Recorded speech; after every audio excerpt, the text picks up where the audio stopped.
I'm now live on Instagram, which is, of course, something that causes heart palpitations. But I'm going to start over again because I'm pointing the camera in the wrong direction. Oh, no, wait, this works. Literally every live stream I've ever done, it starts with some technical... sideways, upside down. Okay, so I'm here at the Austin Capitol building with Rep. Greg Casar, who is he doesn't actually work in this building. Hey, y'all. Yeah, I work in the big white one in Washington, D.C. And this is Emily, whom many of you know.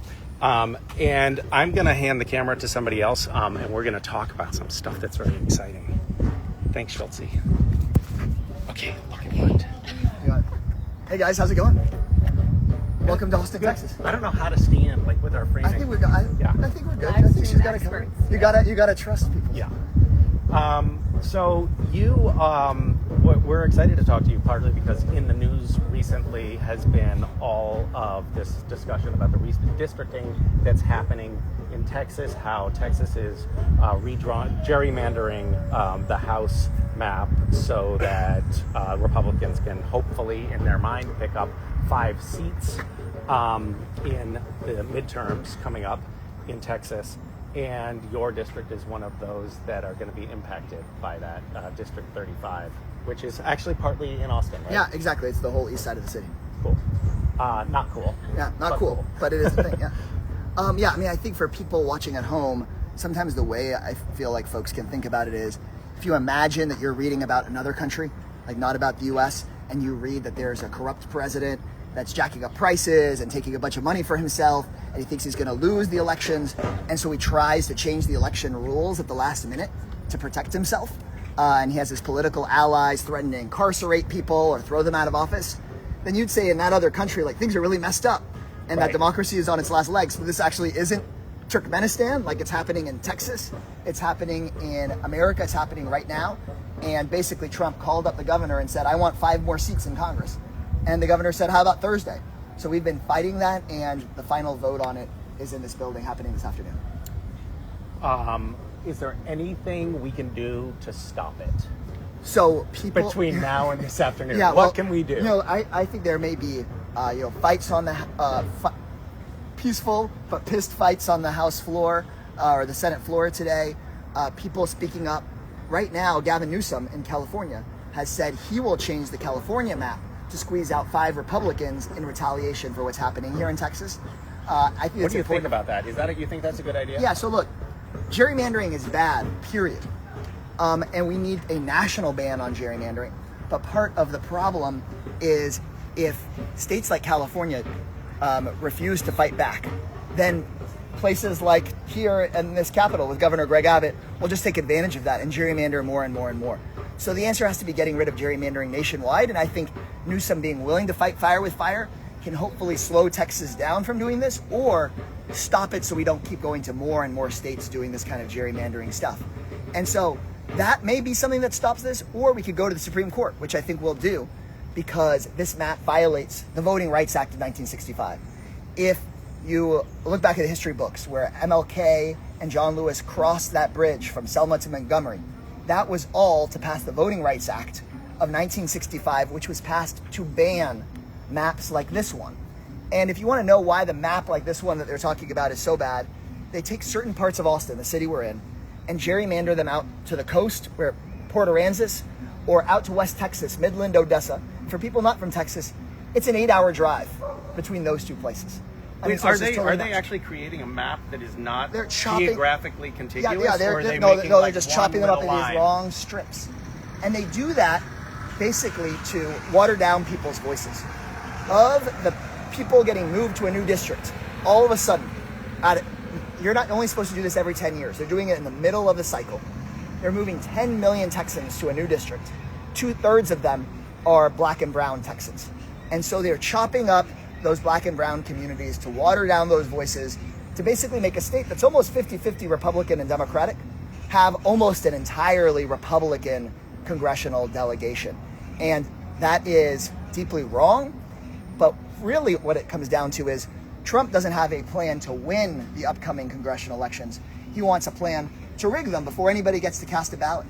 But no matter how they gerrymander the map, they can't get rid of people here, can't get rid of voters. And so we are trying to stir people up about this and have people vote in unprecedented numbers November of next year, so that no matter how they've gerrymandered the map, we can hold them accountable and look into what's going on. So I sit on something called the Oversight Committee in Congress. And last time Trump was in office and the Democrats won a majority, we were able to investigate the criminal activity inside the Trump administration. So if we win a majority again, what Trump is worried about is us looking into the Epstein files, us looking into the $400 million jet that he is accepting as a gift from the government of Qatar. And we can actually bring that kind of transparency to the American people, so he wants to make sure that we're not in Congress for it. Of course. I mean, I think it would be a very different Howdy. situation for him. It's going good. Good to see you. Yeah, you too. Nice hat. Thanks, yeah. Thank you for wearing it. Yeah, of course. I mean, he would very likely be impeached again. There's so many things that would not go well for Trump if people got to fully vote and take back the House. And obviously that always typically happens in a midterm cycle anyway. But this gerrymandering, how I guess, we've heard about gerrymandering for a long time. I've heard about it for a long time. It's been a part of the American political process for decades or longer. And it's constantly contested in the courts. What is different about, aside from the cadence, this is falling at a midterm, which is unusual, but aside from that, what's different about this particular round of gerrymandering? One thing that's different about this gerrymandering is that just the president is just straight up asking to have a state gerrymandered. We don't know of any time that's ever happened before, where the president of the United States calls a governor and says, I want 5 seats. We can all remember when Trump called the Georgia Secretary of State around January 6th, 2020, or 2021, and said, find me 11,000 votes. The Georgia Secretary of State, a Republican, said, no, I'm not going to do that. Well, now when Trump called Greg Abbott here in Texas, he said, give me 5 congressional seats. And that's exactly what he's doing. And basically this legislative session, what they're doing in this building, was supposed to be about flood relief and rebuilding from the big July 4th floods that everybody saw in the news that killed so many innocent people, including little girls. And instead of flood relief, they're doing this redistricting thing just because Trump called. And something else for people to know is this will be the most radically racial redistricting we've ever seen. And in my view, that is basically them trying to challenge the Voting Rights Act of 1965. Because if the Supreme Court allows this kind of map, in many ways it will undo what the Civil Rights Movement won in 1965. And that's really scary. Well, luckily we have a pretty progressive Supreme Court right now that is, I think, going to make sure that doesn't happen. It really points to how we have to get big money out of picking Supreme Court justices. It's also, in my view, why you shouldn't be having lifetime appointments on the court and actual ethics rules for the Supreme Court. So for the longest time, I think as Democrats, as a lot of people, we were sort of treat the court as if it's this holy thing. Right. Non-political, it's not even people on there, but it is. And having billionaires come up with a list of who they want in lifetime appointments is just crazy. And that's, I think, why we've lost abortion rights here in Texas and across the country in so many places, and why voting rights are under attack. And so, in my view, if Democrats come back to power, we've got to have term limits and ethics rules for the court, and we've got to pass the John Lewis Voting Rights Act, which is an enhancement of the 1965 law that just bans gerrymandering nationwide and gets rid of these big super PACs, get rid of infinite money in politics too, because whether you're a Democrat or a Republican here in Texas, everybody that I meet that's not an elected official, that's just a normal person, can agree, like, you should live in a normal shaped district. You should be able to elect and unelect your congressman. It's got to be a square, a circle, or a triangle. Maybe a hexagon, And then that it's insane that corporations can dump infinite money into elections. Right. Like, we should have it where people get to vote and kick people out or pick people for office. And if they like what they're doing, keep them. If they don't like what they're doing, get rid of them. But that's actually not how our system works very well right now. Yeah, no. It's quite appalling. From my vantage point, of course, I'm not a huge fan of Trump, but from my vantage point, this particular administration is the most egregious example of people buying access to. I mean, they were buying seats at dinner for $1 million, not in campaign money, but like in personal money to him. Right. It's just crazy. It's straight up graft, and and payola. I have another question for you, which is probably somewhat personally relevant for you. You have two immigrant parents, is my understanding. Is that correct? Yep. What is going on from where you sit in the Capitol regarding ICE and all of these detentions and deportations and where we stand? Yeah, it's happening all around us right now here in this city. I mean, this is a heavily immigrant state, heavily immigrant city, and a lot of people are scared of just even taking their kid to school or going to work. ICE has recently raided construction sites right up the road from here.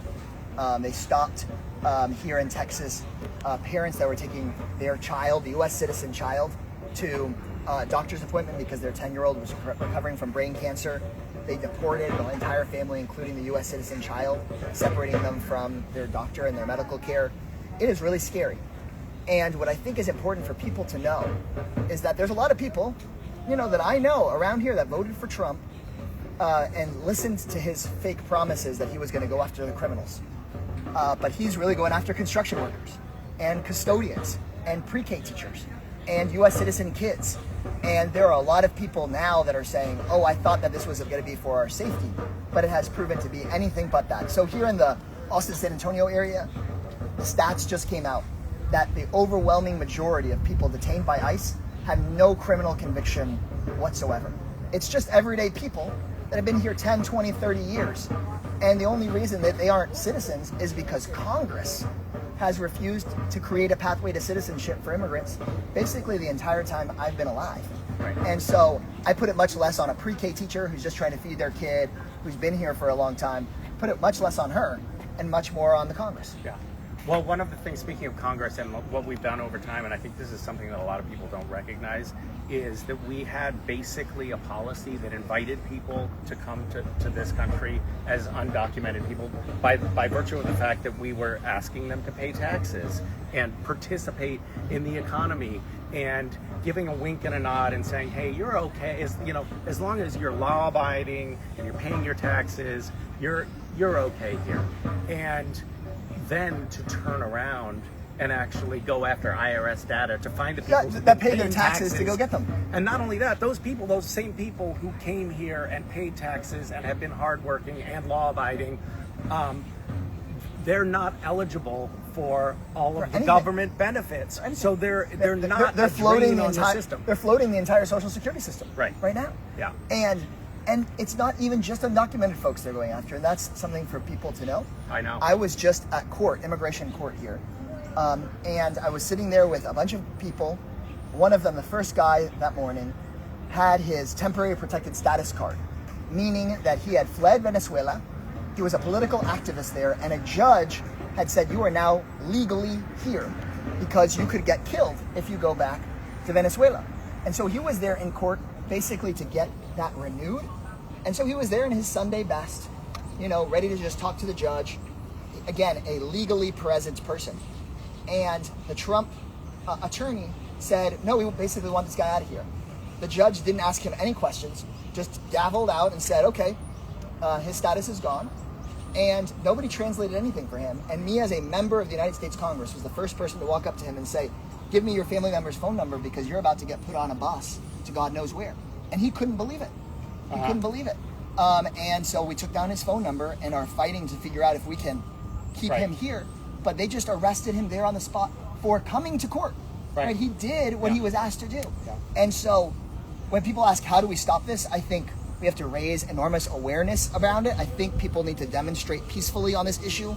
And Trump has to face enormous pressure for doing completely the opposite of what he said he was going to do. He said he was going to be for people's safety. But now a lot of people, I think, aren't going to go to court or aren't going to want to sort of do what it is we ask because we're showing up and arresting people for doing the right thing. Right. It's so overwhelming, all of the things that are happening, like the environmental.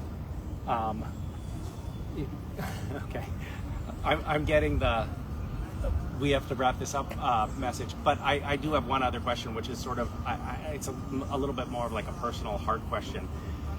it's so overwhelming. There's so much stuff coming at us from all angles, and you're in the party that is actually not in power, so you can't actually move any legislation forward, nor can you really even block much legislation from materializing that has a really negative impact. You can't stop this president who's seizing the reins and doing whatever he wants.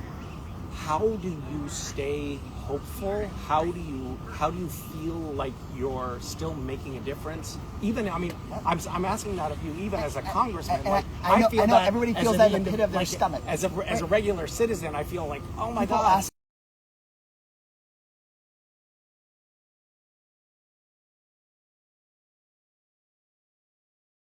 is that creeping authoritarianism. In every country that this happens in, they want you to say it doesn't matter. They want you to tune out, to give up. And that's exactly how they actually consolidate their power. But we actually still live in a democracy. I get a lot of hope. Where we're standing right now, there's been multiple 5,000 and 10,000 person rallies, people coming together. I was just with AOC and Bernie Sanders in Tucson, Arizona. What we thought was going to be a 2,000 person event became a 25,000 person event. Biggest rally in Arizona history. There is a lot of energy out there. We can't do this with a guarantee of short-term victory or glory, but actually I think taking collective action, doing what you can, I think is how we rebuild hope and keep ourselves inspired. Because back to the Voting Rights Act of 1965, they didn't cross that bridge from Selma to Montgomery the first time. They tried doing it, and they sent 600 state troopers and dogs and hoses at them and pushed them back. Then they tried to march a second time, and a judge ordered them back. And then it's when they marched that third time that they were able to cross the bridge. And so I really take a lot of inspiration from people that have been doing this work 40, 50, 60 years. You can't give up, because I think we have a real reckoning and a real chance to turn things around in the next year and a half, but we have to not let them slow us down. Thanks, Misha. Thank you. Yeah. Nice talking to you. Appreciate you. Thank you. Thanks, guys.